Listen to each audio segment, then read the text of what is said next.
For today's lesson, we're going to start by rewriting different numbers as a base raised to a power.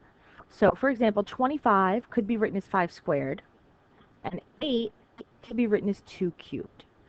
So if we go back to the sheet that I gave you a while ago, we had all the perfect squares, cubes, fourths, and so on it, the most common ones. So I can use this chart to rewrite them. So 27. All right, I'm going to look at the biggest possible ones first, and I'm looking for 27, and the first time I see it appears here.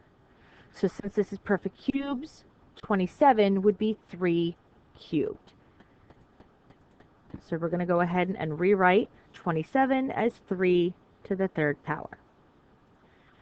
49, right, the first time I see 49 isn't until here. So 49 is 7 squared. 32, right, the first time I see 32 is here. 2 to the fifth power. And for 64, right, 64 shows up here as 2 to the sixth. It also shows up here as 4 to the third. And 64 shows up here as 8 squared. So depending on what the problem calls for, we might want a base of 2, we might want a base of 4, or we might want a base of 8. So really we're going to have to look at the problem to see which way I would have written it. So all of this leads us into the fact that we are now going to be in Unit 6, technically Section 2. We're going to be solving exponential equations. All right, this is Section 6.6 in the textbook. It is not all of 6.6. It is a very small part of 6.6 because we're not going to cover the rest right now. So what we have here is if I have something that's 2 to the x, and then another thing that's 2 to the 5, as long as the bases are equal, I'm going to set their exponents equal. So if 2 to the x equals 2 to the fifth, then x equals 5. All right, so we're looking to have two sides of the equation with the same exact base so that I can set their exponents equal. So in our first set here, all of them are already the same base. So we have 3 to the x minus 1, x plus 1, and 3 to the fifth. So focusing just on those, x plus 1 equals 5. Subtract 1, x is 4.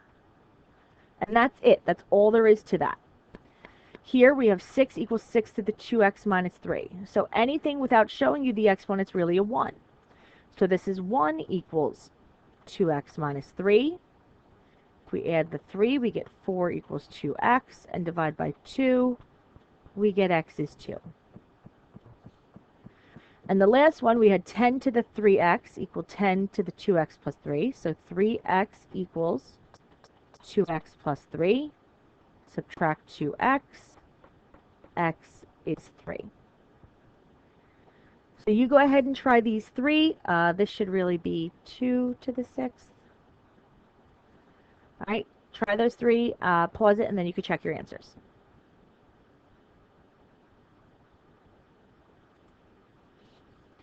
All right, so 2 to the x equaled 2 to the 6, so x was 6. Both of these had a base of 5, so 2x equaled x plus 1, x was 1. Both of these had a base of 7, so 3x plus 5 equaled x plus 1. X was negative 2. Negatives are allowed.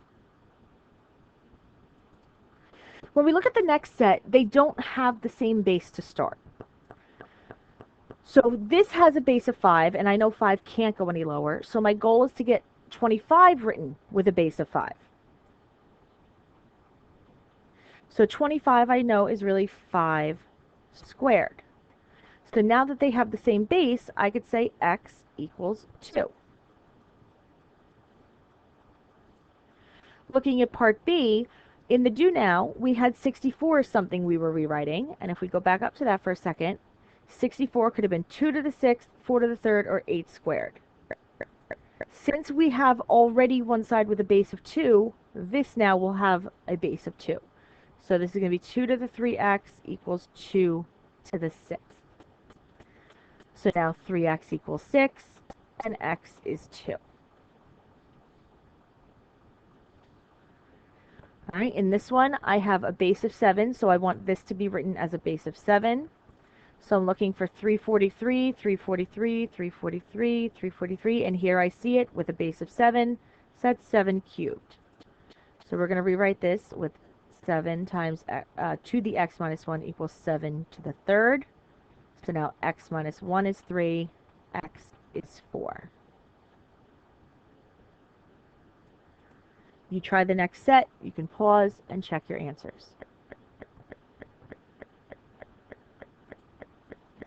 Alright, so number 4, I got them both to have a base of 6, so x equaled 3. Number 5, I had them both have a base of 3, so 2x plus 1 equaled 3, and x was 1. And in the third one, 6 here, 64 can be rewritten with a base of 4. So even though 4 can be rewritten with a base of 2, as long as I could still write 64 with a base of 4, I'm okay. So now x plus 6 equals 3, and I get x is negative 3. What we're going to see in the next ones are we might have to rewrite both sides. So here, well, maybe I don't have to rewrite both sides on this first one, but here I have 4 to the x equals 2 to the x minus 3. So I want this 4 to be a base of 2. So it already had an exponent though. So what I'm going to do is I'm going to change the 4 into 2 squared, and it still had the power of x. And I know what happens with exponents when I'm raising a power to a power is they get multiplied. So this exponent is really 2 to the 2x. So now 2x equals x minus 3, subtract x, and we get x is negative 3. All right, and the next one, 125 cannot be rewritten with a base of 25. 25 can be rewritten with a base of 5, and 125 can be rewritten with a base of 5. So I'm going to change the 25 into 5 squared. I'm going to change the 125 into 5 cubed. So this is really 5 to the, let's distribute this power, 2x plus 8. And this is really 5 to the 3x minus 3. So we have 2x plus 8 equals 3x minus 3. Subtract x. Add 3. Oops, I didn't subtract. And I get 11 equals x. Alright, same thing's going to happen here. I can't rewrite 27 with a base of 9, but I can rewrite both with a base of 3. So 9 is really 3 squared. And 27 is really 3 to the third. So what we really have here is 3 to the 2x plus 4, if I distribute the 2, equals 3 to the 3x. So we have 2x plus 4 equals 3x, 4 equals x.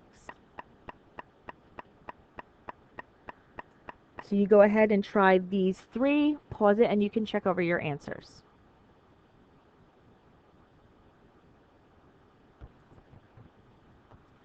So let's check these over. For number 7, I could rewrite 9 to 3 squared. So now I have 3 to the 4x equals 3 to the x minus 6. So x is negative 2. For number 8, I'm going to rewrite both with a base of 2. So 2 squared to the 3x is really 2 to the 6x. 2 cubed to the x plus 1 is really 2 to the 3x plus 3. So 6x equals 3x plus 3. We get x is 1. And 9, I have 2 cubed to the 2x plus 1 is really 2 to the 6x plus 3. 32 is really 2 to the 5th to the x plus 2, so that's 2 to the 5x plus 10. So setting 6x plus 3 equal 5x plus 10, I get x is 7.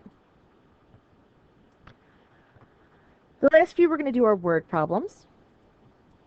So in this example, we have a bacterial culture quadruples in size every hour. So quadruples means multiplies by 4. The amount y of bacteria x hours after the culture is prepared is represented by this equation. So they're giving us y equals 500 times 4 to the x minus 3. When will there be 128,000 bacteria? So we know that y represents the amount of bacteria, so we're going to plug in 128,000 for y.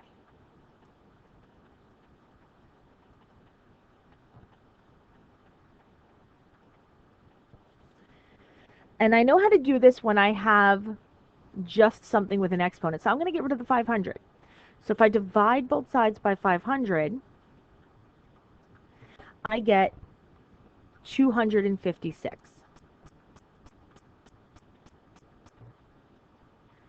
So I really want to see, can I rewrite 256 with a base of 4? And if I can't, can I write them both with a 2? So if I go back up to my chart, looking for 256 with 4. And look at that. 4 to the 4th power is 256. So we're going to rewrite this as 4 to the 4th. So now we have 4 equals x minus 3 and 7 equals x. So when will it be? In 7 hours.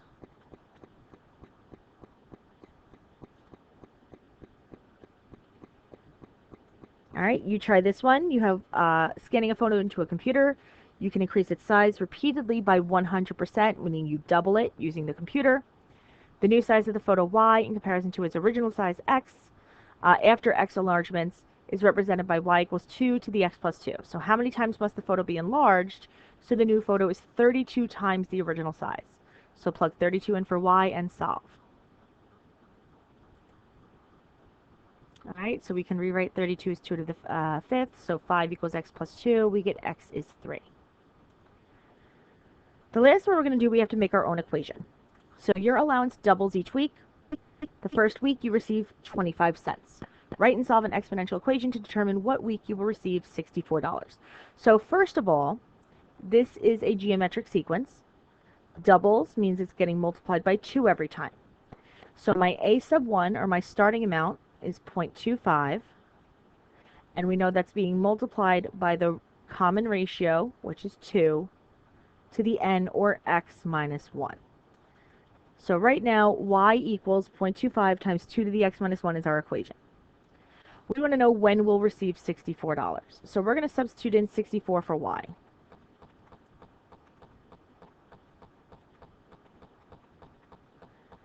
And again, I want to get this part alone, so I'm going to divide by 0.25. So 64 divided by 0.25 is 256. So since this already has a base of 2, I want 256 to have a base of 2. And if I'm looking here, 256 is 2 to the 8th power. So we're going to rewrite it as 2 to the 8th equals 2 to the x minus 1. So 8 is x minus 1, add 1, x is 9. So what week? 9 weeks. Right? Not a bad deal. Start with 25 cents, and after 9 weeks, you've gotten $64. And that is our lesson on 6.6.